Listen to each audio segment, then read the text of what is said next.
Have honored to have as our guest speaker Professor Eric Nelson, who's a professor of philosophy at the Hong Kong University of Science and Technology, and currently, if I'm correct, Associate Dean of Humanities and Social Science Yeah. at his institution. Eric Nelson, well, as you've seen, is a very well known philosopher. Our colleagues know him quite well. But for the students, I would like to mention that Professor Eric Nelson is has a wide range of research interest that spans from phenomenology, hermeneutics, critical social theory, comparative philosophy, ethics, even environmental philosophy, and philosophy of religion. He is the author of an incredible, huge amount of articles, papers published in international journals, and also author of monographs. And I think today is going to share something about Dilthey. And he was, in fact, the editor of an edited book published by Cambridge University Press by on Dilthey, and the title is Interpreting Dilthey Critical Essays.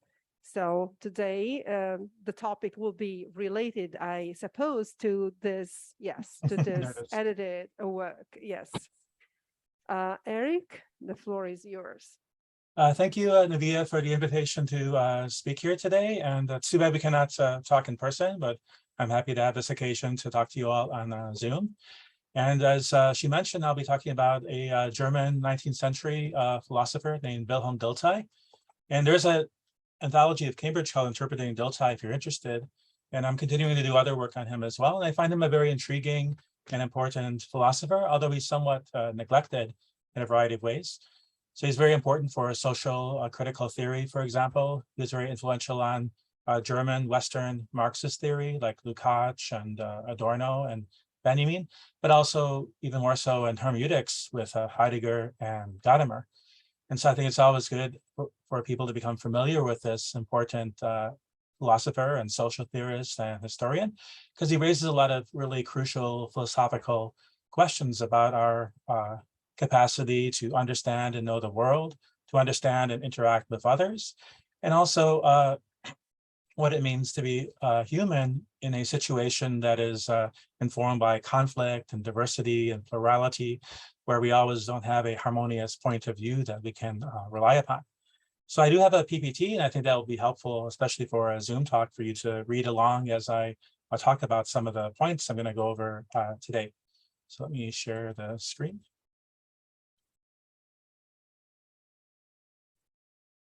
Can everyone see the screen okay? Yes? Yes, we can. Yes. Okay, great. I'll do it this way so I can still see your images of your faces at the same time. Because if I go full mode, then I cannot see everyone very well, which makes it harder to interact. So again, I'm going to talk about Dilthey, and I want to focus on a certain set of questions here today.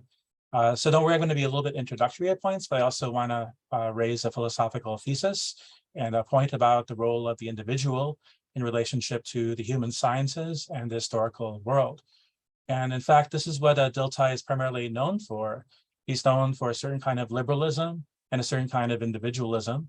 And this is somewhat unusual for a German philosopher, because we all know German philosophy tends to be either fairly conservative or fairly radical in its orientation, and is generally concerned with the category of society or social totality.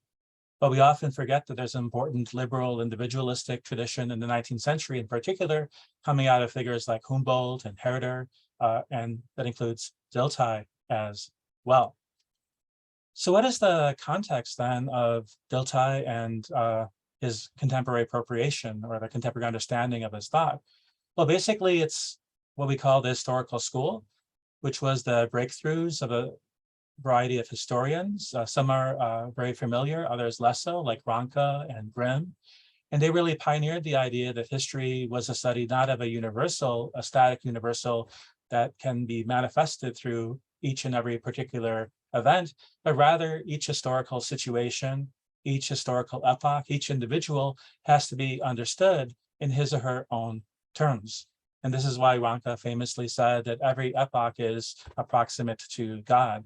Each one has its own legitimacy that the historian has to understand.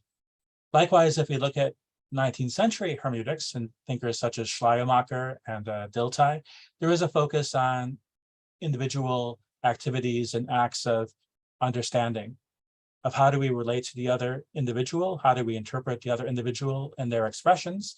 And often this is explicated and articulated in individualistic terms that get criticized often in the more philosophical hermeneutics of the 20th century that we see in philosophers such as Heidegger and Gadamer. So occasionally I'll use Gadamer's criticisms just as a way of awakening us to what is going on in Dilthey's thought. So the whole approach of Dilthey is to understand life from out of itself, and not just life in a universal biological sense, but life in a singular historical sense. So how do we approach life such that we understand not just the generality that goes into a life, but its very singularity? That is one of the crucial questions that Dilthey poses to us throughout his works. So there are two ways in which Dilthey was heavily criticized in the early 20th century, both in German sociology, social theory, but also in philosophy as well. And it's centered around the issue of liberalism and individualism. Now, I'll just mention the liberalism issue a little bit as a kind of preliminary explanation of what is going on. And then we'll focus on the question of what individualism means in the context of Dilthey's thought and his philosophy. So liberalism in the context of Dilthey is a fairly clear term. It's referring to the 19th century German version of liberalism that developed out of the reformist movements of the early 19th century that shaped, for example, Wilhelm von Humboldt and his critique of the state, but also one of the very influential figures for Dilthey, Schleiermacher, well mentioned a few times today. And basically what Dilthey emphasized was a kind of cultural pluralism, because every culture, every historical era has its own inner legitimacy that the historian, but also the human scientist and the philosopher has to approximate in interpretation. And of course, we can critique others and engage in criticism and explanation and so on. But one of the core features of understanding is what is up in that individual form of life that we're trying to comprehend or discuss. Likewise, he's also committed to a somewhat moderate, especially by contemporary standards, political position. So he's basically a reformist, social political thinker who was active in the liberal politics of his time. And for those of you who know German politics, the party that descended from his party that he was active in during his time is actually the Federal Democratic Party, the liberal party that's often in between the conservatives and the social Democrats even today. So there are two issues that his liberalism posed. Already his friend and correspondent, Paul Jark von Wartenberg, brought up a lot of these issues in ways that both Heidegger and Gadamer will also continue. And this is the idea that Dilthey's thinking, his form of liberalism, especially concerning cultural pluralism, disintegrates piety, religious feeling, and also tradition. And likewise, there are more radical critics of Dilthey as well, such as in particular Georg Lukács, a very important early 20th century Western Marxist, who spends a lot of time critiquing not only Dilthey, but associated figures like Max Weber as well. So that's one part of the background I want you to keep in mind today. The other is the question of individualism and what it means in Dilthey's context. Because German liberalism of the 19th century sort is very different than what we find in Great Britain or America of that time. It has certain features maybe that it shares, but it also has its own kind of particular characteristics at the same time. And this individualism that Dilthey is committed to is very important for him in a number of different fields of inquiry that he's engaged in, and also in the controversies that this inquiry caused. So for example, Dilthey was engaged in a series of controversies and polemics with other German intellectuals, and often this focused on the role of the individual. So for example, he proposed a program of what he calls interpretive psychology in opposition to the newly forming explanatory psychology that was being developed. And of course, explanatory psychology is the model that shaped 20th century and 21st century psychology as we know it today. But for Dilthey, that explanatory model was inadequate to understand the individuals and their singular psychological makeup. So for this reason, psychology has to be an interpretive enterprise as well as an explanatory one. Likewise, he found himself in a number of polemics and controversies with proponents of various forms of collective explanation. So for example, the newly forming sciences of sociology, and also an older science that's now semi-forgotten called the psychology of peoples, were both fields that became very prominent in late 19th century German and European thought. And Dilthey engaged in controversies because he argued that they contend that the individual's point of view is illusory and seek to explain things through a social structure, such as the nature of a race or a culture or a society and so on. But one of Dilthey's points is that these collective entities are just as illusory as the individuals that they're supposed to replace.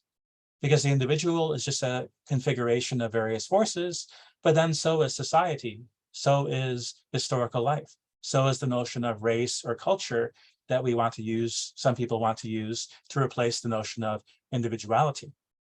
So that's the context of Dilthey's thinking of the question of individuation and self-awareness.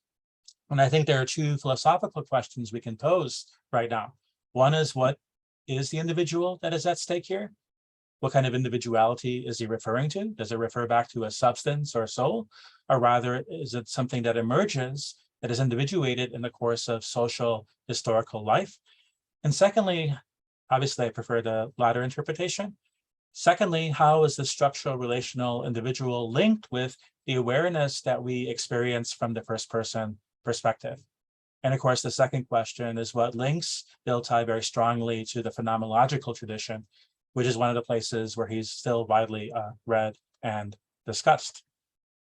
So let's look at the early Dilthey and how this question of the individual first emerged before going to his mature philosophy. So in the mid-1870s, there were a series of fragments that he wrote on epistemology and metaphysics. And in one of them, it's very interesting, he proposes what he calls a metaphysics of individuality, in opposition to, say, the metaphysics we find in Hegel that prioritizes the category of the social. And what he contends in this fragment is that there's no fixed essence, right? So it doesn't mean metaphysics of substance or essence in any traditional sense, but rather there's only differentiation, the differentiation we find in the natural world, and then there's individuation that we find in the moral and in the human world. Secondly, he connects with this older Bildungs tradition of German philosophy, the philosophy of education and formation and so on that we find in Humboldt and Schleiermacher and in poets like Goethe and Schiller, by emphasizing how formation and the emancipation of the self is something that occurs in relationship to particularity, becoming more and more objectivized and socialized, of course. But at the same time, through that objectivization, socialization, what happens then is a individuation, where the individual becomes fully in his or her own life, but also in relationship to others at the same time. In more romantic language, he says there that individuation, right, is how the historically, socially, naturally situated finite strives for universality and infinity. And of course, Gadamer and Truth and Method has a famous critique, right, of Dilthey along these lines. But basically, I think this applies to this early model from the 1870s, mid-1870s, but not necessarily to the later Dilthey, as I'll talk about. But Gadamer basically accuses Schleiermacher and Dilthey of being committed to an aesthetic, romantic notion of individuality. But what Gadamer ignores in his criticism, even of the early Dilthey, is how it has a pedagogical context. It's about education, first and foremost. And this is something that continues throughout Dilthey, this priority of practice. And then it also has this social political function that goes back to the German liberals of the 18 teens and 20s, such as Schleiermacher and Humboldt, who wrote a great treatise, right, on the limits to state action and intervention in the life of individuals that many people see as prefiguring a work such as John Stuart Mill's On Liberty. And Mill was actually very familiar with this book by Humboldt. So there is a shift in Dilthey's thinking throughout his works of the 1870s. And to clarify another point is, why does he turn against the notion of metaphysics? Well, already earlier on, he's using metaphysics in a very non-traditional sense, because it's not about essence or substance. But now he introduces what he calls a moderate skepticism. And this moderate skepticism implies that we cannot know the unity of the self. We do not know the I as an essence or substance or an idea or ego or something of that kind, nor do we know the unity of the world. And in fact, we cannot. We cannot in a systematic scientific way know either the self or the world. And this is the argument then that traditional metaphysics is impossible. So notice that he, or also the early positivists, are not denying that we can ask questions about the nature of reality or God and so on. They are just arguing that we cannot resolve them in a systematically clear or true way. So they're not excluding metaphysics in the ordinary sense of asking questions, but they're excluding metaphysics as a systematic foundational science. So we do not know, right, the unity of the self. We do not know the unity of the world. And this means we have to move away from metaphysics as a vision of a unitary, foundational, fundamental science to the plurality of natural and human sciences. And this is interconnected with Dilthey's attempt to differentiate the sciences, that not all sciences are identical. And of course, this is where the famous distinction between the natural and human sciences in particular comes from. So if we are faced with this scientific ineffability and the ungroundability of fundamental questions of life and knowledge, what can we do? Well, all these questions are still asked and still posed, right? They occur in our feeling of life, which is our immediate sense of ourself, or in our worldview, our art, or our religion, or our non-scientific philosophizing. So of course, we still ask these profound questions. Another factor that's interconnected with this moderate skepticism is his revising of what individuality demands. So he's no longer talking about a metaphysics or ontology of individuality, but rather, what is the individual that we know in the social historical world, and what is the individual that is required for investigation for the scientific study of individuals in the social historical world. And this is the question that is very much a pivotal one for not just Dilthey, but Weber and Georg Simmel and the other social thinkers of that time. Not how do we get from the individual to the social, but rather how do we get to the social to the individual? How does individuation occur? How do we get to something that is historically singular and unique with a being, for example, that seems to experience itself as having self-awareness, and a self-awareness that appears to make a difference to itself and to its actions and what it does in the world. So this sense of individuality is very basic, right, to having a self-understanding. And beings that we are in our own experiences, we experience these experiences as being of our own, right, of being mine. And of course, this is an element that Heidegger picks up on when he talks about the being mine, right, of an experience, for example, and being in time. So this question of individuation then has to be posed as the fundamental core problem of the human sciences, including history, psychology, political science, economy, and so on, and their very methodology. And I think you can see why this will lead him to an interpretive approach to the human sciences. They require interpretation, not just explanation, precisely because they have to get to that which is individual, singular, and unique, right? So what about the previous models of subjectivity and self-awareness that we find throughout the history of, say, Western philosophy? To speak very briefly of that. So of course, Dilthey is very well aware of the medieval and the Christian paradigm of having a certain kind of felt religious interiority that leads us to a concept of the soul having a foundational role, right, in our life, but is somehow beyond and transcendent to this very world. And then we have the conceptualist self of the rationalist tradition of Descartes, or the idealist subject of philosophers such as Fichte.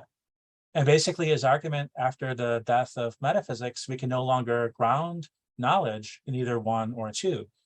We do not know a unified soul, of course. We don't know a transcendent self as such, and so on. Rather, these models then have to refer back to a very different way of in which we understand self-experience and self-awareness. And this is the model that he develops, and how various forms of philosophy are derivative of and presuppose a certain kind of self-relation through awareness, interpretation, understanding, and so on. So I'll introduce some really crucial terms for Dilthey. One is this notion of reflexive self-awareness. And this is an immediately given self-awareness that we have in each one of our experiences. So at any moment, you can stop and say, I have this thought, I have this experience, I have this feeling, and so on. We have an immediate awareness of it. Even though it might be highly mediated, right, through a variety of factors, we experience it as immediate to us. So we have to account for that experience, right? And then we also have more reflective forms of self-interpretation, self-reflection, of narratives that we tell about ourselves and others, and autobiography and biography and so on. And then we have understanding and interpretation. And what these presuppose then is that the third person perspective of the explanatory sciences cannot access something in a clear and direct way that is crucial to how we experience the world and how we act in the world in such a way that the human sciences want to understand them. So we act in a way where we presuppose we have an awareness of what we're doing, potentially, right? And we can reflect on what we're doing and take different courses of action and so on. So this first person attitude is one of the fundamental presuppositions of the human sciences, that we have to somehow deal with people in how they understand themselves. So no matter how evil or horrible or programmed a person might be, we can always ask the question, what is their self-interpretation? What kind of interpretation of themselves do they have? And of course, this is not just a question of the individual in an isolated, abstract sense, but rather the individual who is very much mediated by his or her social relations. And so what Dilthey is introducing here is not a philosophy of consciousness, of isolated consciousness, but rather of a self-reflection that occurs in the midst of the historical world, and the natural world as well is presupposed here. So it is very much not just the isolated individual, right, which is one accusation against various forms of liberalism, but it's very much a relational individual. So Dilthey is offering us a relational, interconnected idea of what the individual is, which I think is very important for philosophy and the human sciences, social sciences to remember even now. So there is a moderate skepticism at work in Dilthey, and this is why he rejects traditional metaphysics. This is why he turns to the sciences, right?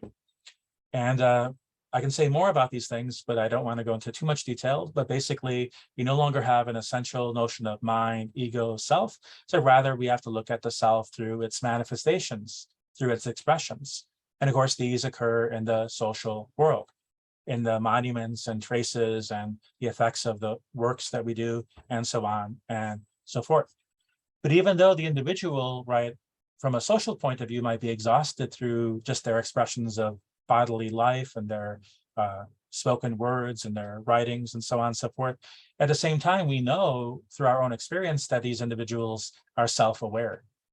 So there is a real question, what does this self-awareness do? So Dilthey's answer is, well, the individual that we know is only an intersection of various social, natural, historical forces, but then at the same time, it is something that is capable of awareness, right? Such that it can react to these relations in a variety of different ways. Ways, of course, that make it not simply a mechanically determined being, but rather a reflective being that can make ethical choices, that has ethical responsibility, and so on. And in particular, he identifies how in ordinary life, the self is identified through what he calls autobiography and biography. That is, we create narratives of our life, and we are primarily the narratives we tell ourselves and others. But we are not only that, of course, because there are all these social, historical, and natural forces at play at the same time. But what Dilthey is arguing is that to understand the individual, you also have to understand their self-interpretation.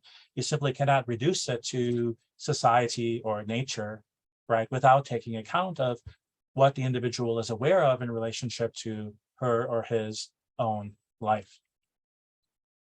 So questions of the self are really at the core, at the heart of his attempt to articulate a new philosophy of the human sciences, and also his understanding of philosophy as well.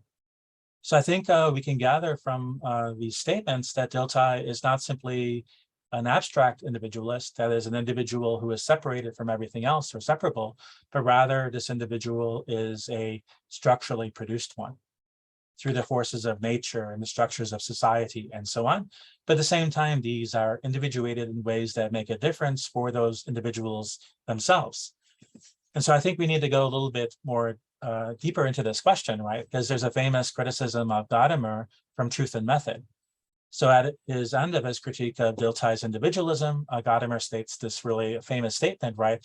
That the self-awareness, and this is Dilthey's self-awareness, by the way, of the individual is only a flickering in the closed circuits of historical life. So obviously Gadamer, like a number of Dilthey's 19th century critics, is prioritizing the notion of the collective, how it shapes individual experience and how the individual's awareness is only part of that story, or maybe not even a big part because it's just flickering, right?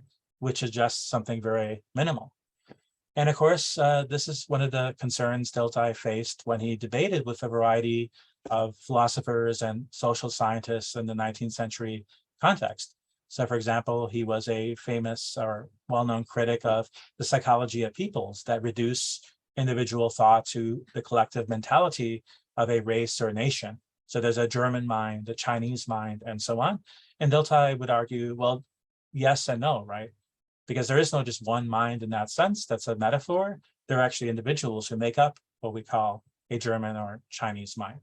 Likewise, there are various forms of Hegelian conservative political thinking that also thought in terms of society and culture, and also famously with sociology as well.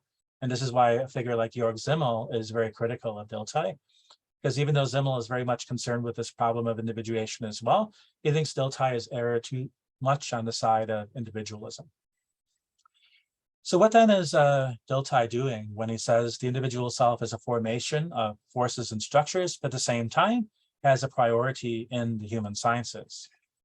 Well, his first point is that individuals are constituted from a social historical point of view. They are constructed, but then so are collective subjects as well. So we cannot immediately reason as if the German mind, the Chinese mind is a real entity, right? Rather than a socially constituted or scientifically constituted concept. So race, nation, class, tradition, in fact, are not more real than individuals. They're fictions just as much as the individual self being a unity is a fiction. So you cannot just eliminate one fiction in the name of another fiction as if you've actually reached something. And so because all of these things are constituted, we then have to look at the forces of constitution, the tendencies of constitution, rather than simply say the society always trumps the individual, which we know from our experience that that is not always the case. There are always individuals that diverge, that resist, that differ from whatever collective norms or structures are at place. There's always resistance and rebellion, revolutions, and so on and so forth. And for Dilthey, it's not just a question then of aesthetic romanticism, as Gadamer suggested. Rather, this is primarily an ethical, political, pedagogical question of the self-understanding that we have through all of our activities. And thus the human being in the social science has to consider itself not just the object of study, but is also the subject of study. We are studying ourselves, and we're studying ourselves not as a essentialistic mind or a collective entity, rather as individuals. Because the social scientists, the human scientists are individuals, and they're studying patterns that are expressed through various forms of individual life at the same time. So there are a number of important implications of this, right? That there are no real collective subjects. So the 19th century Hegelian philosophers, sociologists, and racial theorists, and so on, all said there are things like the soul of the people, the spirit of the people, nation, national culture, and treated these as if they were fixed, static entities. And Dilthey is not he's not saying we cannot use these concepts, right? But he's saying they're rather the changing patterns of interactions between individuals. That ethical life is not a substance, right, as Hegel might have described it, but rather it is something that arises through the actions of a variety of individuals and groups as well. So what he focuses on is not the isolated individual that critics of liberalism often fear, but rather how socialization is connected with individuation, how we arrive at our individual sense of ourself, our individual self-awareness in relationship to others and to social historical life of a generation, of our epoch or era, of others' worldviews, and so on. And often he borrows Hegelian language even while he's deconstructing the substantialism of these Hegelian categories. So he talks about ethical life and objective spirit, but for Dilthey, he understands these in a non-post-metaphysical way, we might say, and as a plurality rather than as a unity. And of course, what this means then is what we might call a hermeneutical or interpretive turn that demands that we not simply look at structural systems, but how structural systems are individuated, how they're taken up in the lives of individuals, how they're debated, right, and modified through individual life at the same time. So one of the things that is justified through Dilthey's project, of course, is not just the role of ethics and normative political philosophy, but also criticism of the moderate kind that he proposed in his own era. And I think this kind of methodological individualism, as people like to refer to it as, is also part of his moderate German form of liberalism in his political thinking and actions. So often Dilthey is classified as a methodological individualist, but I think it's much more than mere methodology. So it does have this practical significance running throughout his philosophy. So it's not just a merely heuristic point of view. So this then grounds his view of the sciences. So when we look at the sciences as philosophers or theorists or historians of science, we want to understand science as a human product, as a human activity, what is happening here. And so basically what he wants to do is then break down the edifice of science back to its sources and experience, but also at the same time move from the object of nature to what we understand as the individual life of, say, a scientist or the phenomena that they are studying. So the sciences typically presuppose what we would now call a third-person perspective. They look at these structures and forces from an impersonal point of view that then constitute their phenomena. They apply a universal concept, and all the particulars are subsumed under that universal concept. And so, of course, you even get forms of structuralism and functionalism, especially in the social sciences, but also the biological sciences of that time. And Dilthey is very adamant that these should be included within life sciences and social sciences and so on. We can take these functionalist, structuralist approaches. And in fact, Dilthey is very much of a structuralist when it comes to his own explorations in the human sciences. But at the same time, we have to realize that these forms of explanation are not always adequate to what we're trying to get at when we look at, say, historical situation or historical event, or even a historical tendency. When we want to look at a social movement, for example, we want to know what the individuals involved were doing and also what they were thinking. So all that is involved in studying actual human affairs. And so we cannot then forget, when we study actual human affairs, this first-person perspective of the actors, the participants who were involved in it. And this is when we understand individuals, not of course in the abstract, as otherworldly outside of the world in some sense, but rather they are understood within what he calls the life nexus or life context, that is in their historicity, with all the questions of value and worldview that of course presupposes. And so his category of history is deeply shaped by his training in the historical school that I mentioned at the very beginning of this talk, with Ranke and the Brothers Grimm and so on. And history means that which is singular and unique. It doesn't mean the objective laws of history as it does, say, in Hegelian or Marxist thought. So history is what is there for me in this moment. It is how I react, right? How I attune myself or revolt against my situation. So this is what he calls historicity, a concept that, of course, is later developed by or redeveloped by Heidegger and Gadamer and others. But basically, history is what is lived by actual participants in history. So this is history as lived history, right? So it is a Geschichte, they say in German, rather than Historie. So they make a distinction with the words in German. And basically this means it is experienced, lived, interpretive reality that is there for me. And its meaning has to be connected then for it being there for me. And it's interesting that this category there for me is taken up later by Husserl. And also, as I mentioned, Heidegger, right? When he talks about the mindness of being there, of being alive in the world, and so on. So now to have a little mini summary before we go into the last part of this talk. Life, what does it mean? Well, he says we pose this question, but we cannot really ask what the fundamental essence of life really is. We can ask it, but we can never really fathom it because it manifests itself in a variety of different ways, in a cacophony of ways that we can never fully unite into one totalistic point of view or into a metaphysical point of view. So life simply is life as it is here for me, right? So this is the life of lived experience that he refers to throughout his works. So life is the being there for me of the world, of others, of the historical situation, and so on. And what this means then is that life is not just life in general, right? But rather life is always, when it's mediated in this way at least, a life that is a singular, a unique life of its own. So that's what he's emphasizing, right? That individuation means that there is a life of an individual that has meaning for itself and meaning for others at the same time. And early Heidegger calls this the self world and the other world and the environment world. That very much kind of reflects the three perspectives, right, that Dilthey is introducing here. And of course, this individual understands its life in relationship to larger connections, larger relations, right, such as nationality and religion and the social life of the era, the capitalism, and so on and so forth, whatever structures are shaping that individual life. So there's a problem, of course, that occurs here.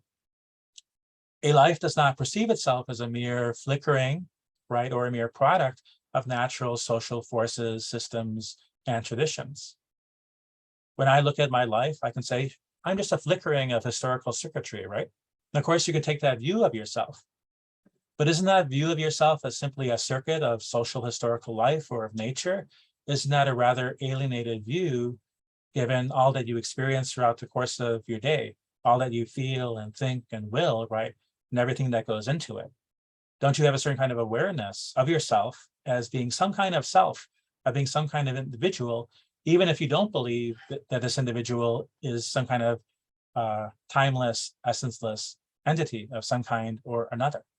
So this is the relational self that Dilthey is trying to articulate, that we do experience ourselves as being aware to one extent or another in our situation in relationship to others. Then the fundamental question, as he said earlier, as I said earlier about him saying, is that how is this possible, right?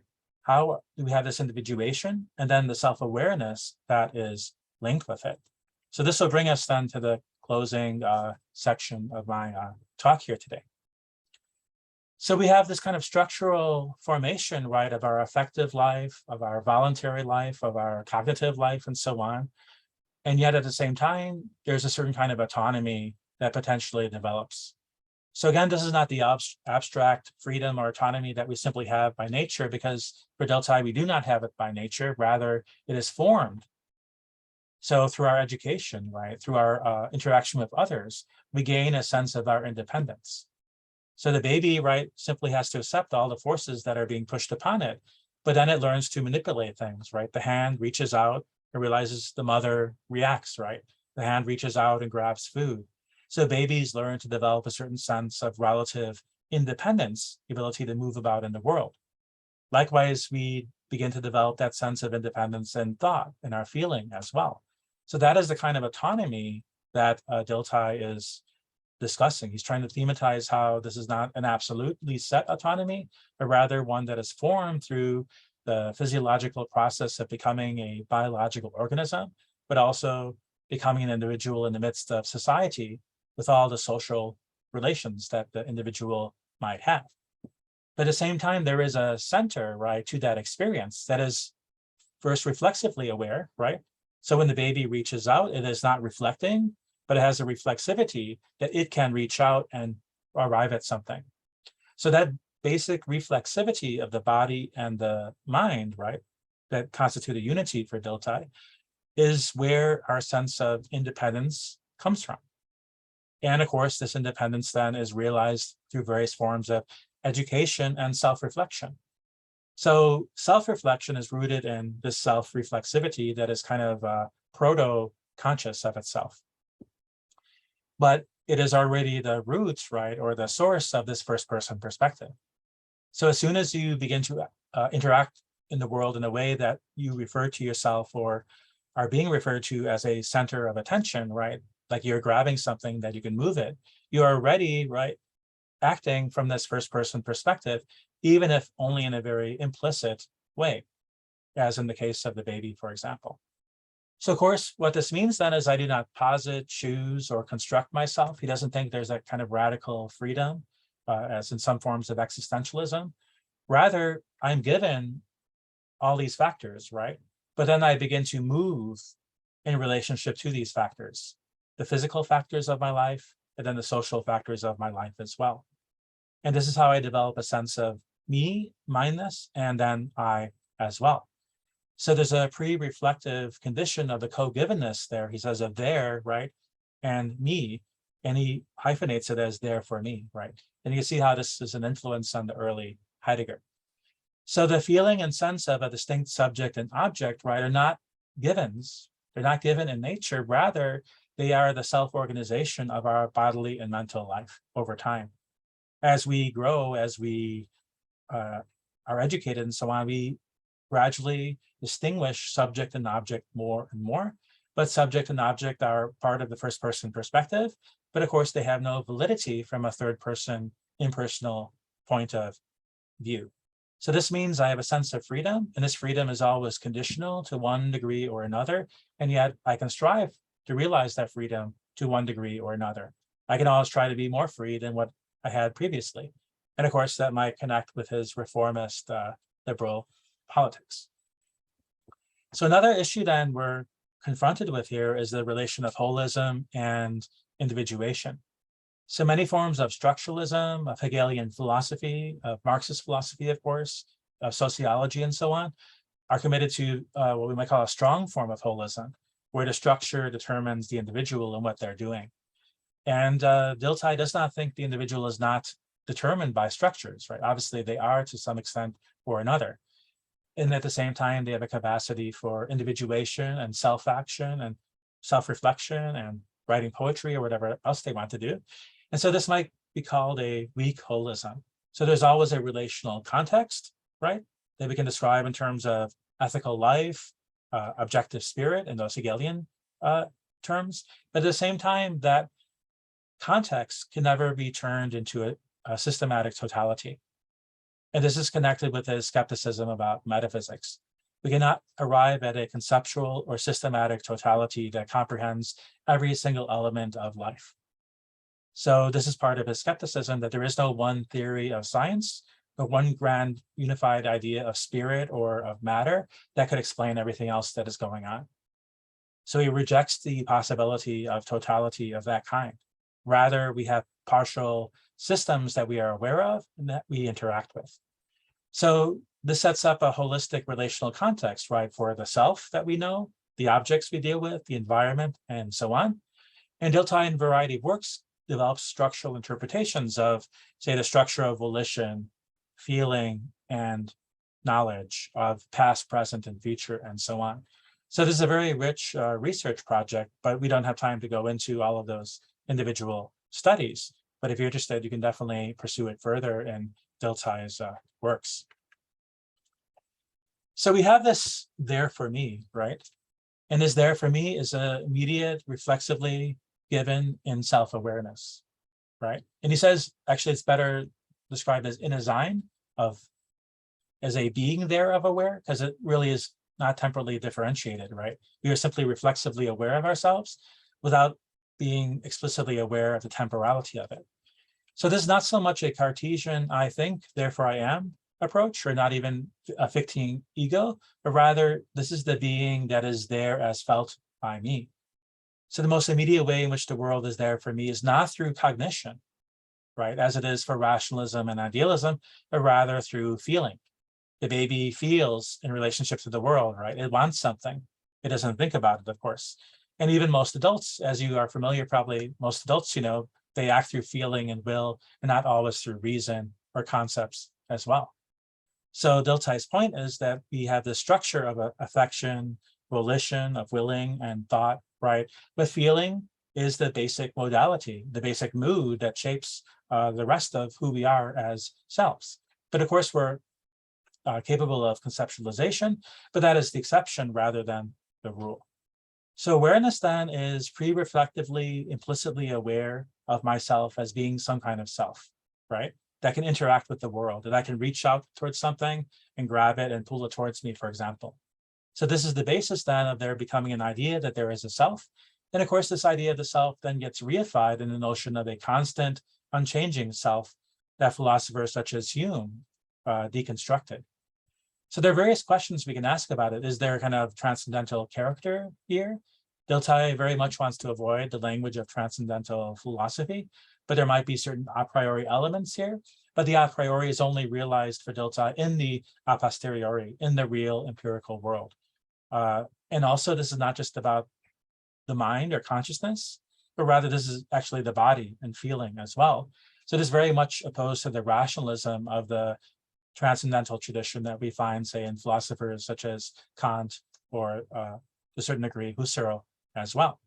Likewise, we might describe this as having a proto-intentionality structure, because these facts of givenness for my feeling, my consciousness, and so on, always have this kind of there being there for me, right? So there's a kind of proto-intentionality that we can see that is at work here, even though he does not explicitly develop a theory of intentionality. So what does this imply then? Sorry. The self then is neither immediately accessible by me, right? I do not know myself as the self, but rather I know a variety of feelings and volitions and thoughts and so on. I do not find the one underlying unity to them, yet there are structures at play that I could begin to identify. So the self is not ineffable per se, right? It's not simply unknowable, but rather it is about my life being there for me, and that there's this possibility then of making this implicit self-reflexive awareness more and more explicit in self-understanding and in self-interpretation. That moves from the more autobiographical narratives about ourselves that we tell ourselves in everyday ordinary life to social scientific theories, right, of the socialized individual and so on. But the historicity of this means that all of this is interpreted and experienced and interpreted. So we cannot get to the pure given, ahistorical given here, but rather historicity means that self-awareness is always bound to historical situation and cannot transcend it to comprehend the whole. And this is why in the human sciences, and specifically in history, we need to understand each epoch, each era, and even each individual in his or her or its own terms, to see it out of its own perspective, out of its own life, right? And not simply cast our own projections onto it, as in presentism, that sees everything from the perspective of the present. So now I'll begin to get to the conclusion in a few minutes. So I just want to introduce this more a priori, a posteriori structure that we see in Dilthey's thinking. Again, there's no transcendental a priori independent of experience, but there are categories that are developed, emerge, and are enacted in a variety of ways in experience. And actually, this is very much a predecessor to what Heidegger calls the existentiella in being in time, because they're only realized in being realized in experience, right, in actual relations and so on. And they can vary in a variety of ways. So the a priori you might say, has a certain core abstract tendency, right, of spatiality, temporality. But how we experience, how we interpret spatiality, temporality is always individuated and unique. So we don't all experience temporality in the same way, even though we all have experiences of temporality. Because temporality can be affected by mood, for example. So when you're sad, time moves very slow. When you're happy, time moves very quickly. And the same is true of spatiality and so on.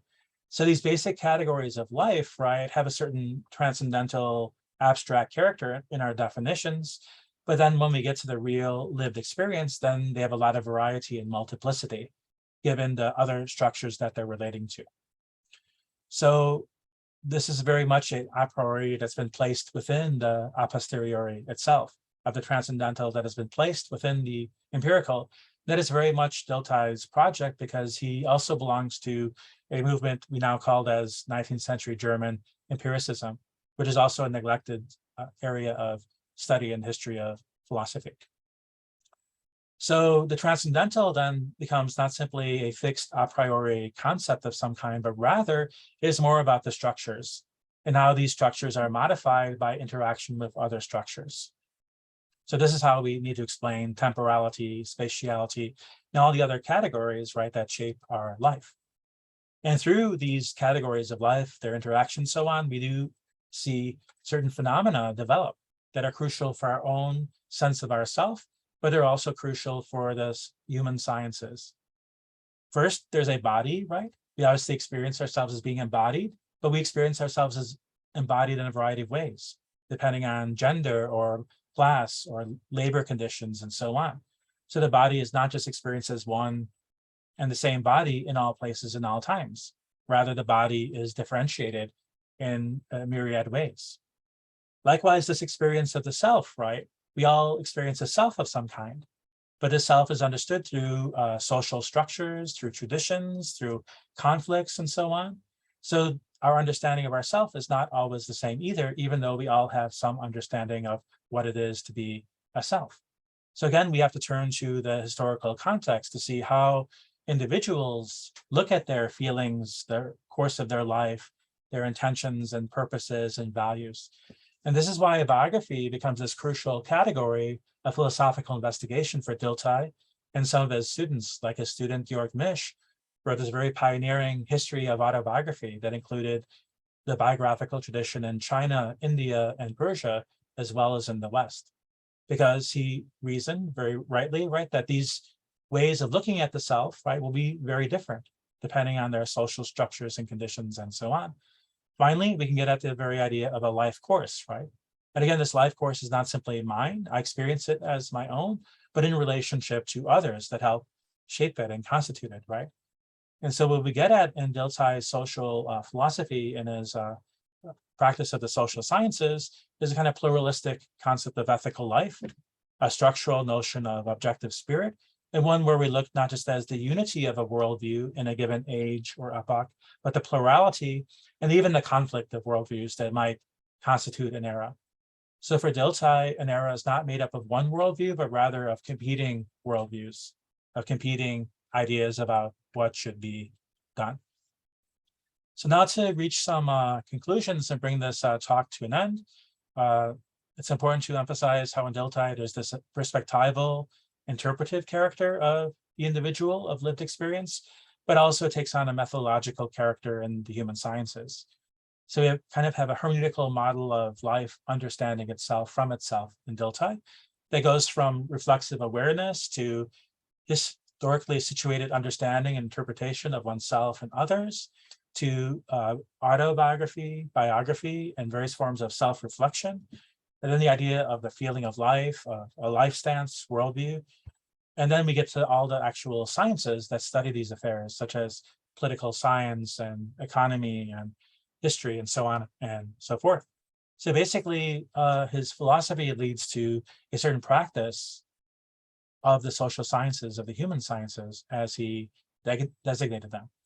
And all of this, of course, means that there's a particular way of understanding philosophy and its history as well, that he's moving from what we might call bare life, life in its mere givenness, to the interpretive life of the individual.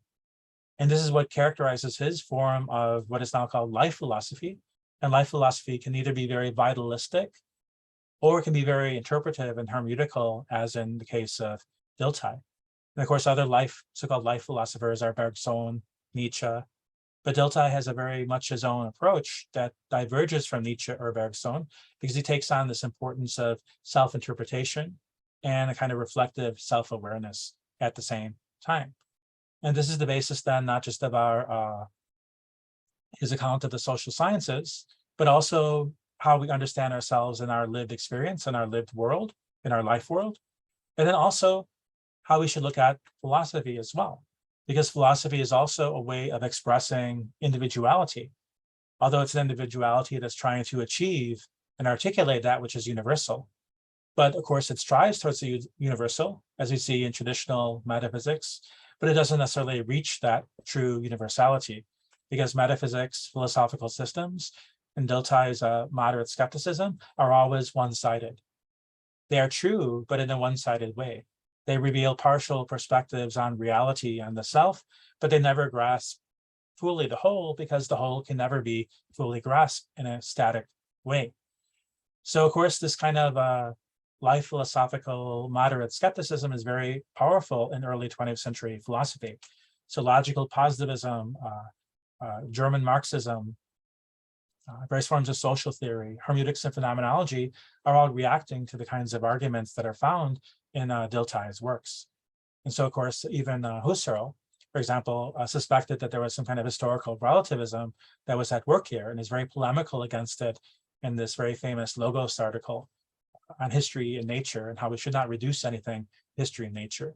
But in fact, that is actually what Dilthey is doing. He's saying everything is only natural and historical, and yet at the same time, there's something to the individual that is ineffable to those natural and historical forces. So in that sense, Husserl and Dilthey are closer in agreement than what Husserl thought at that time. And of course, Husserl came to realize that in his later reflections on Dilthey. So I just want to conclude then by mentioning this kind of priority of self-reflection within ordinary life. We reflect in order to act, hopefully, but also this is part of the mission of philosophy as well, because the goal of philosophy is not just to create a picture of the world, a static image of the world, a scientific theory of the world, but rather to critically engage oneself and others, to understand one's own position in the world. And this is how this project then informs his later definition of the three kinds of philosophy we can engage in. Of course, there's philosophy as science that he himself engages in, but that other thinkers think is the totality of philosophy, which it is not. There's also philosophy as reflectively engaged worldviews. But even that is not the whole of philosophy, because the more crucial function of philosophy is life's critical self-reflection upon itself. That I can reflect upon myself, and because I can reflect upon myself, I can begin to work with myself. Even though I can never freely choose to be whatever I want to be, I can modify myself in a variety of ways through a variety of practices, educational, political, ethical, and otherwise. So basically, this philosophy of individuation is about guaranteeing the kind of possibility of freedom and resistance, right, to what nature and society simply are said to give to us. Because again, these are not simply given structures, but these structures are always interpreted, appropriated in one way or another by individuals that make up society. And this means we can modify them to a certain extent. We do not have to accept a political regime. We can modify it, right? That is what the implication is of Dilthey's point about individuality here. So thank you very much. I hope you found that interesting. And I welcome any questions that you might have about Dilthey or about related figures and issues.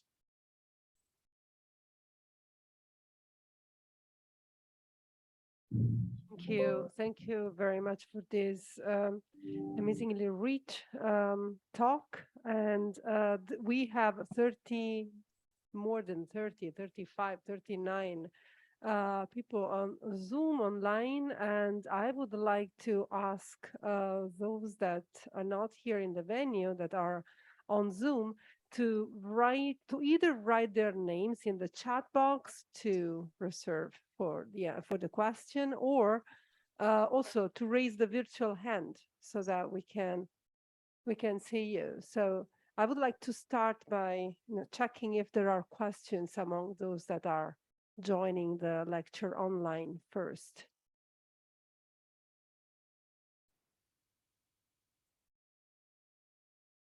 I'm trying to check if there is already. Can I ask some questions? Yes. Yes. Okay, thank you, Erica, so much. Okay, can you hear me? Yes, again. Okay. Thank you so much. It's a really rich and quite complicated lecture. I have three questions. Okay, first question is that I think you mentioned a little bit, but I'd like to you to explain more about the Dilthey's difference from Schleichermacher. I know that he's so influential.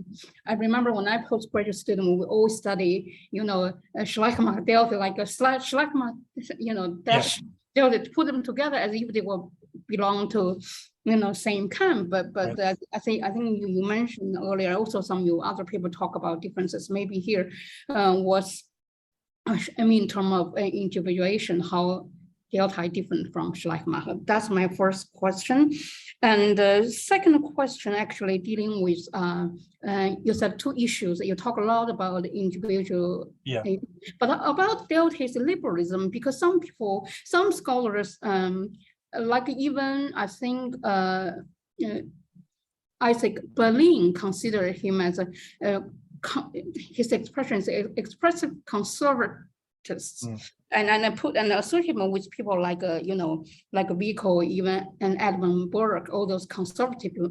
So I just wonder why. I mean, probably it's very hard to identify his political position, whether it's conservative, liberal, or like neutral in the middle.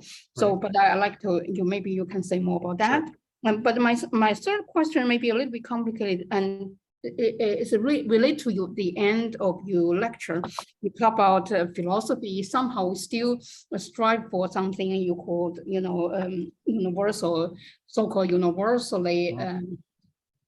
So-called valid truth, and that back to the hermeneutical issues, because if we talk so much about self, lived experience, self-expression, self, historical consciousness, stuff like that, then we come up always with this notion of what we call hermeneutical circle.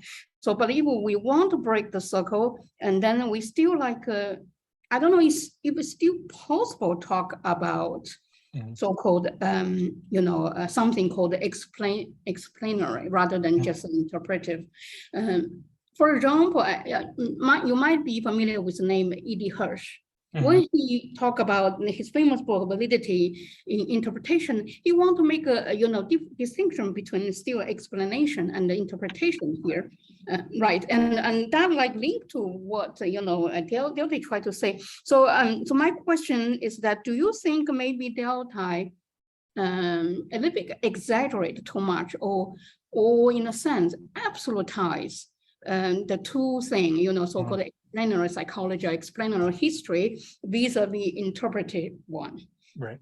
It may mean we don't necessarily to have to make them in such a great tension. Maybe we can have some kind of a middle point, try to bridge the two things about what is explanatory, what is interpretative. So that's my last question. Thank you very much. Thank you, Ellen, for those really excellent questions. They really get to crucial issues in the interpretation of Dilthey. So first off, Dilthey and Schleiermacher, like later by Heidegger and Gadamer and Habermas, they kind of throw them all together, right? The 19th century figures. And often that evades the nuances and differences between them. So for example, I think Gadamer, for example, has a view that they're both committed to aesthetic romanticism about the individual. I think that's more true of Schleiermacher than of Dilthey. And Dilthey is much more of a social structural way of getting at individuality than what we see in Schleiermacher. Likewise, another difference is that Schleiermacher still believes in metaphysics. And as I mentioned early on in the course, the early Dilthey talked about metaphysics, but in a very kind of moderate way. But he wants to reject that term very quickly and move to more of a natural and human scientific approach to reality. So I'd say the biggest two differences between Schleiermacher and Dilthey are precisely that move away from aesthetic romanticism to a more social, political, and educational notion of the self, and then also the rejection of metaphysics to a kind of post-metaphysical model of scientific investigation, a more pluralistic model of scientific investigation. So of course, there are other differences between them as well, but I would identify those two as being two very prominent ones that often gets kind of covered over when we just talk about them together under the rubric 19th century hermeneutics.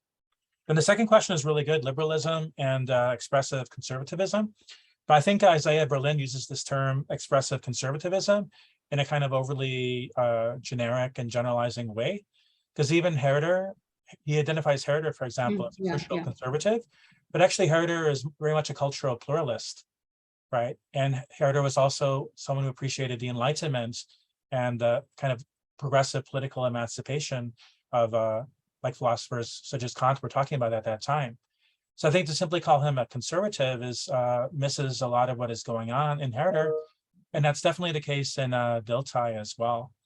So yes, there's a kind of expressivism at the core of their thought in this kind of Herderian tradition in 19th century German thought, but it's not just connected to conserving previous traditions and institutions, but rather recognizing the plurality of them, that there is a diversity between different individuals, different peoples, and even diversity within peoples and so on. So there's a kind of cultural liberalism, we might say, going on, because it dismantles the idea that only one culture is in a superior position to judge others, for example. At the same time, there's a commitment to a certain sense of individuality that cannot be reduced to mere tradition. And so I think in that sense, we can say they're expressivists, but this expressivism moves more in a liberal direction. And then if we look at their politics, and this is very clear, say in Humboldt, for example, or in Dilthey later on, there's a critique, right, of the notion of an absolute state or the centrality of the state. So obviously they live in a monarchy, and so they accept state power to a certain extent. They have to, or be, kicked out of the public realm. But at the same time, they are very clear about articulating limits, right, of state power vis-a-vis individuals and groups in society. And in addition to that, Dilthey is very much an advocate of various reforms, including opening up institutions to women, for example. A lot of his female students were actually at the forefront of the more bourgeois side of the feminist movement, the non-socialist side of the feminist movement. So I think in that way, we can see that this kind of expressivism can be connected to a more liberal point of view. Although this kind of liberalism does seem conservative from a Marxist point of view. So from Lukács, for example, I think all of this is basically conservatism, right? Because it's conservative, the society as it is, not radically transforming it. But I think within their own understanding, they're definitely leaning towards this more liberal understanding of both culture and politics. So that's the second issue. Then the third one is also very interesting, about universality and particularity. So part of this kind of interpretive circle in Schleiermacher and then kind of in revised form in Dilthey is that the particular strives towards the universal but never quite reaches it. But whatever level of generality we arrive at can help us reinterpret the individual. So there's always a relationship between the particular and the universal, between the general and the particular and so on, because there's always a circular movement and oscillation between them. But we have to realize this oscillation is never purely at one pole or the other pole. So there is no pure universality or pure singularity as such, but those are the two poles our thinking moves towards, right? So we strive towards universality, but we never get to a purely true, absolutely valid universal concept, right? So that's impossible. And yet as scientific thinkers, we still want to strive towards something more general, more universal than a mere particular description of phenomena. So we have the aspiration towards universality, but not real universality. We have this aspiration towards singularity, but the singular is ultimately ineffable, so we can't reach that either. So philosophy, thought, science is always in between these poles. And I think this is true of interpretation and explanation as well, because one unfortunate thing that happens through a kind of overly quick reading of Dilthey is that people tend to turn this distinction between interpretation and explanation into a kind of dogmatic demarcation between natural sciences and human sciences, when in fact he's actually talking about degrees, right? So even the most humanistic human science still has roles for explanation. Even the humanities engage in various forms of explanation from a structural point of view, for example. So one of the most prominent features of Dilthey's thinking of the human world is his use of structural explanations. And these structural explanations are not simply purely interpretive, but they have explanatory aspects, causal aspects, and so on. So this is very much a later myth of 20th century historians, right, that you have this either or between them, when in fact there are these degrees, right? But these degrees do mark a difference. And I think they still mark a difference even today. So for example, after Thomas Kuhn and Feyerabend, we say all science is interpretive now, right? It's very common to say there's no true explanation. Everything is interpretation after the revolution of philosophy of science in the 60s and 70s, after the death of positivism. But actually is not true of the ultimate difference that Dilthey wants to get at, which is the difference between the third person point of view and the first person point of view. Because ultimately we're engaged in interpretation, even if we're using various forms of explanation, if we're trying to get at the first person point of view of the participant, of the agent. If we're trying to understand the individual from out of herself or out of himself, out of their own situation.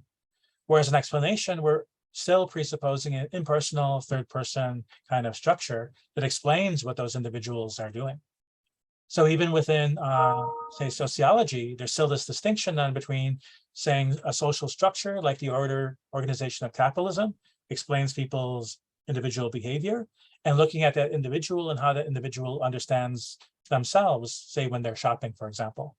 So there still has to be, for Dilthey, this observation or this consideration of that first person point of view, as well as of the structural explanation of what that person is doing. So in that sense, he's not simply opposing the two, but he wants them to come together, right? To look at what the individual is actually doing.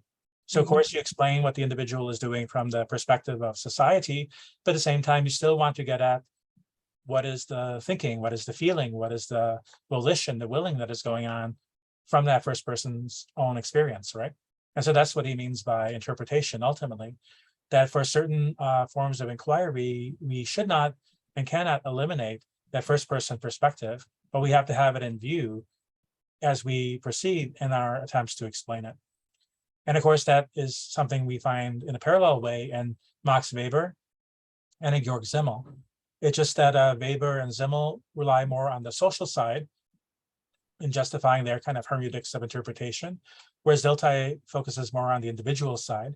But they're all three are emphasizing that there is a need for interpretation, for explanation to be generated in that way, right? At least in terms of the human world. Does that help us answer that question? Yeah. Thank you so much. Yes. Yeah, so thanks for those questions. I think they're really crucial, right, to what's going on in Dilthey. Or is there a? Yes, we have a question here in the chat box. So Du Mei Xia, would you like to unmute yourself, or we read from the chat box?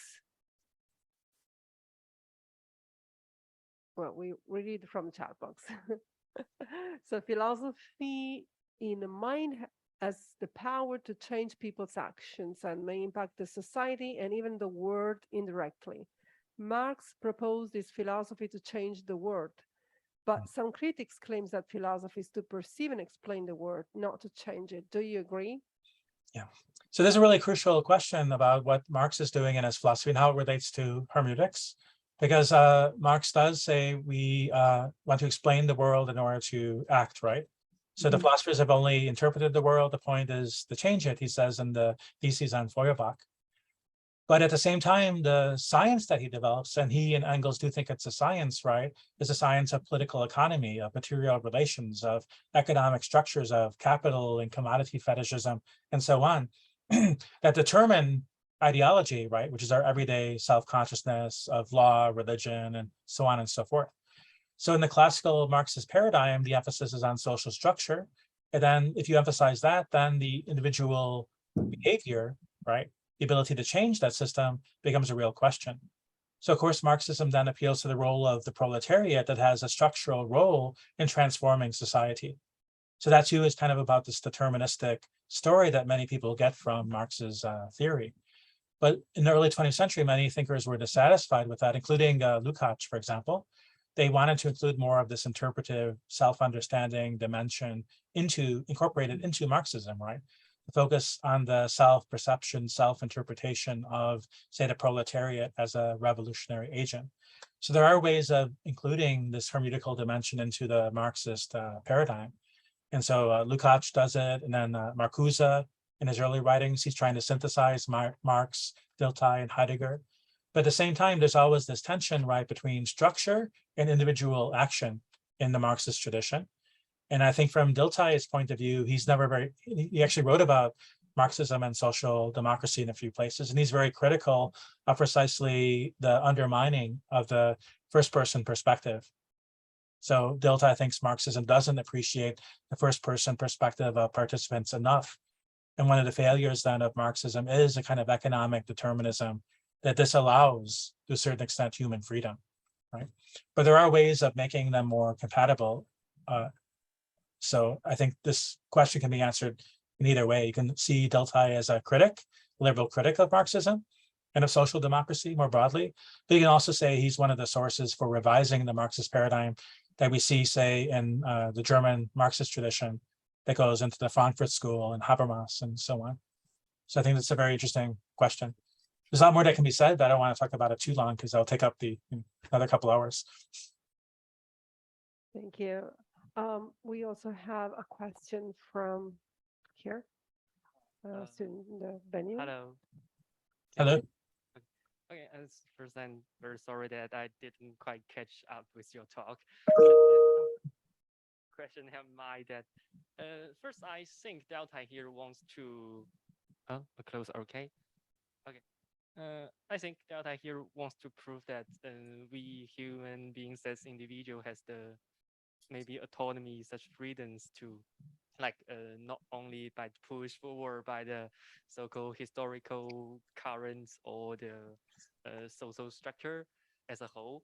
And in order to do that, in order to reach that goal, he pushed forward an autonomy notions like self. And I didn't catch the first things that I didn't catch up with you is that what exactly is the self? Is it just a priori structure that's held in ourselves that passively accept the information when we interacting with the world, like the relations or such thing? And how on earth did Dilthey actually justifies the existence of the self? Yeah. Good, thank you for that question. So yes, he is emphasizing freedom and autonomy coming out of this kind of Kantian tradition, but at the same time, he's heavily historicizing it, right? So he says the self is not given transcendentally or a priori, rather it is a historical formation. So likewise, he says the self is simply constructed of a variety of forces and structures. So we are just natural social beings, products to a certain extent, right? And this is why in the social and natural sciences, we can explain human behavior to a large degree simply from those structures. So if you have a biological theory, you can explain a lot of human behavior on that basis. If you have a social theory, you can explain a lot from a sociological point of view about the use of money, for example. But at the same time, he's saying this is not the entire story, right? There is something to the individual where they can, say, resist, transform, modify those structures that they are given, right? So we are natural beings to a certain extent, but we are not simply naturally determined. We react, we interpret, we modify our nature and also the social structures that shape us as well. So on the one hand, the self is simply from a scientific point of view, a intersection of various forces and structures, right? That's the viewpoint that says, really, there is no self. There's just a formation, right, of a variety of confluences that come together. But from the first person point of view, right, we know that is not all to what we are. Because I say I, right? I don't know what this I is, maybe. I don't know what the self is, but I do have this sense of me being a self in my world. In relationship to the objects around me, I decide I lift the tea, right? The mint tea is very tasty. I want to drink it. Or I talk to others, right? I talk to you right now. So there are all sorts of relational things I do. So all sorts of behaviors I have that presuppose that I am aware to one extent or another that I am an individuated self, right? And this is a presupposition. Wait, let me finish. This is a presupposition of the social world. You have to be able to tell that you are the one getting the tea and not someone else. So you need a sense of individuality to do that, right? You need to presuppose that you are the individual body that can get this cup of tea.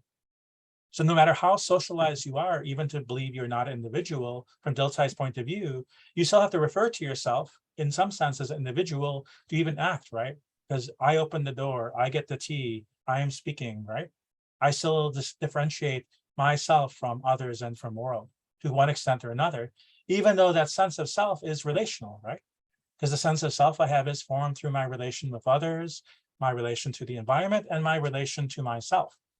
And this is why what Dilthey is doing is not saying proposing an a priori abstract idea of autonomy, but rather he's developing a relational sense of freedom. That this relational sense of freedom is rooted in our bodily life when the baby begins to do things with the world with their hands, for example, right? To reach out and get things, and they have a sense that they are a center of attention then. And from that being the center of attention, right, we then grow, we get educated, we learn in a variety of ways, right, to have a sense of our own freedom in relationship to our circumstances. So that's the kind of self and the kind of freedom that he's talking about, that I am a collection of structures, and yet to some extent, at some level, I still appropriate those structures. So if you say I am only tradition, it's you who says I am only tradition, right?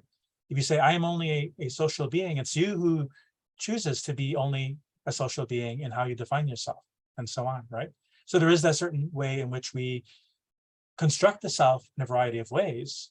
But even though we construct the self in an infinite variety of ways, right, potentially, we still have a sense of there being a self, even though there is no one constant essence or substance or center to it all that underlies it all. Still, this formation comes together in such a way, right, that we have a sense of self in our behavior, in our interaction with others, and so on. And to understand the human world, even in the human sciences, we need to engage that self-understanding. Does that make sense? Yeah, I maybe partly know what you mean, but in this perspective, like I know you mean self is entail in every actions when you kind of distinguish yourself from the outside world, like I do something, I accept something, but in this way, I cannot really understand or know how this self come from, like what is the rationale? Yeah, so you're asking the wrong question then. So he says there's no knowledge of a unified self. We have no metaphysical theory, right, of the origin of the self, because we don't know such a thing. We don't even experience ourselves as being the self, right? I know myself as Eric. I know other people, Ellen as Ellen, and so on, but I don't know the self, right, as such. All I know are these selves, these particular selves, right? And then I maybe try to get at the idea of a self, but that's a generalization, right? That's such interpretation. It's not, does not imply a real self actually existing. So this is a consequence of having a moderate skepticism about the idea of the soul or of consciousness, right, being the center of philosophy. If we abandon that rationalist, idealist project, right, then we can no longer get to the self in any kind of definitive way, right? Yeah, so, but in another way, if we just... Excuse me, sorry. I would like to see if there are other questions, and then we may get back to you. Maybe there are other questions from those here. You have a question? Okay.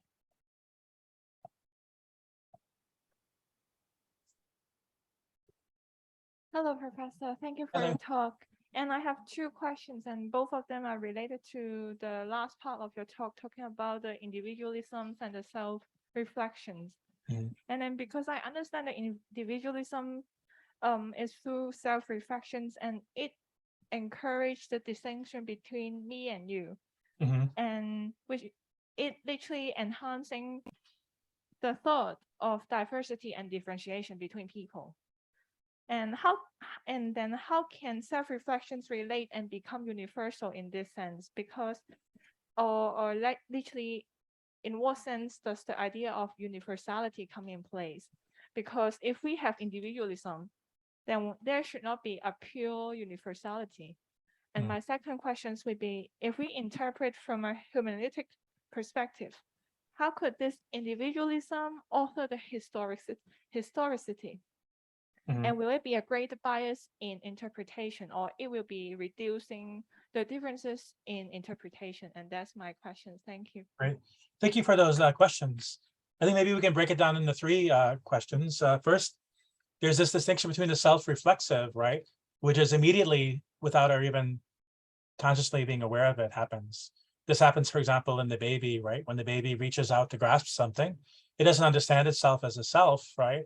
As a individuated body, but it acts as an individuated body because it wants to pull the mother nearby or pull the baby bottle nearby and so on.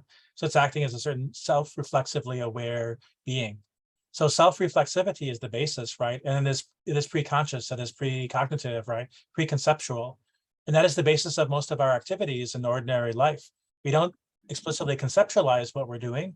We presuppose, right, a certain kind of reflexivity when I engage in the world, interact with things in the world from a certain perspective, a certain positionality within the world. And on that basis, then I can get to self-reflection, because self-reflection is the kind of psychological, mental, conceptual version of that self-reflexivity, becoming aware of itself, becoming conscious of itself.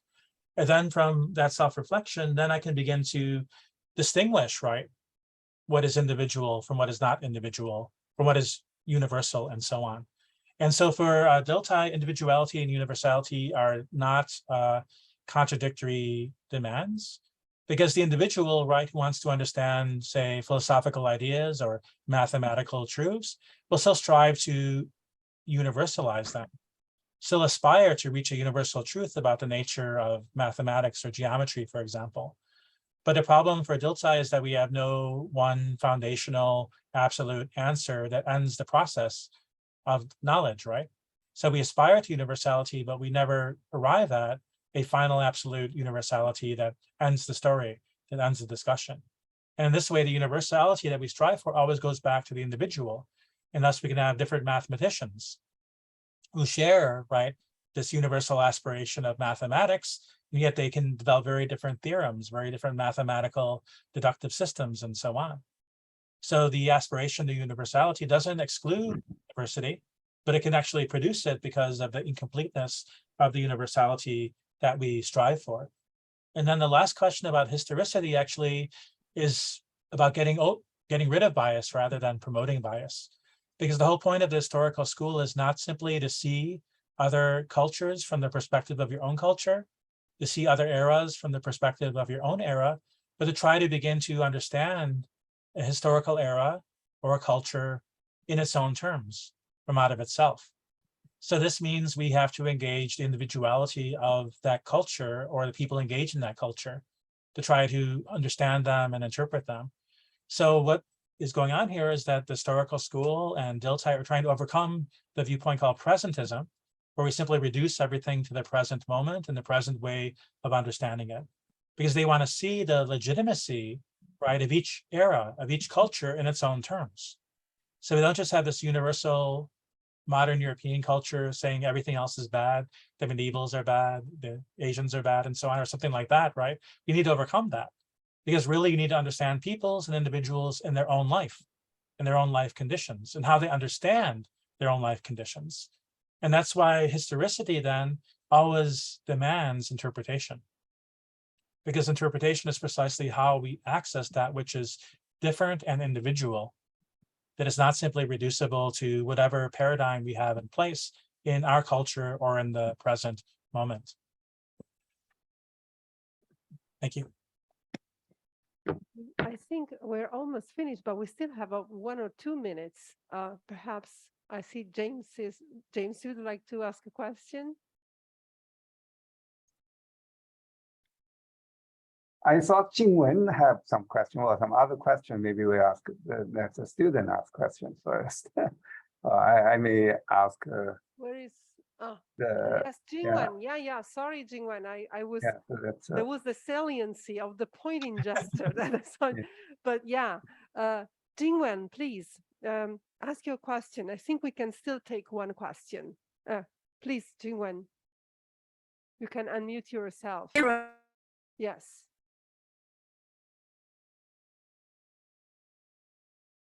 Maybe the connection of Jingwen is not ideal, so let's just read the question. I would like to ask whether relational freedom or autonomy also means self-limitation in some sense.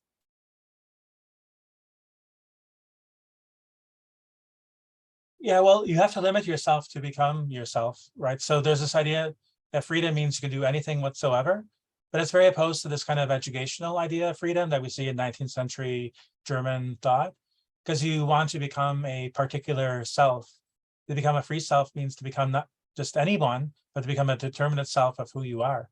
So this is actually rooted in this kind of vision of Goethe, the great poet, and Humboldt and Herder and so on, that individuality is not simply given, freedom is not simply given, but something you cultivate for yourself, right? So in that sense, you want to set limitations in order to become who you are, right? You want to become a poet, so you cannot be a philosopher or a scientist then, because you want to be the best possible poet. You want to be a scientist, so you give up on your poetry. So we do limit ourselves in a variety of ways to become the person we want to be. So that is just part of the finitude of human experience and human existence. So Dilthey says we aspire, right, to infinity, to universality, and so on. But in fact, we are very finite, structurally determined beings. And our freedom always arises in negotiation with our structural finite freedom or situation that we have, right? And then there's another question that's actually very good too.